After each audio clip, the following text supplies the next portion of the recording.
Bravčové trhané podľa môjho gusta. Zarobíme si nejakú zmes korenia, ja som použil astecký poklad, hot barbecue wrap a olivový olej. Miery nájdeš v popise videa. Vystačí to približne na 2 kg mesa, ako je toto. S láskou ho tam vmasíruj. Pekne zo všetkých strán. Po masáži meso zavákujeme a na 24 hodín dáme odpočívať do chladničky. Po 24 hodinách meso vyberieme a necháme pol hodiny spamätať. Preložíme do pekáčiku, ničím nepodlievame, 100 stupňov na 12 hodín. Po 12 hodinách vyťahneš z trúby túto nádheru.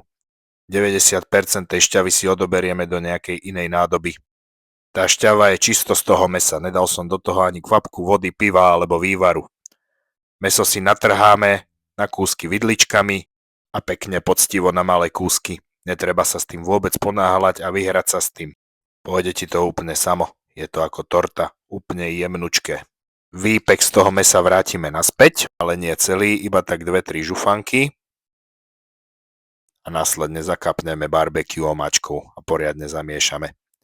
Ja som tam tú barbecue pridával na 2 razy. A už sa pomaly blížime do finále, kedy si naskladáme zemiačiky pekne omastené mágané na tanier a pridáme si to mäsko. Zemiaky si polejeme výpekom z mesa a ja mám k tomu najradšej čerstvý koleslav šalát. Dobrú chuť a vidíme sa na budúce.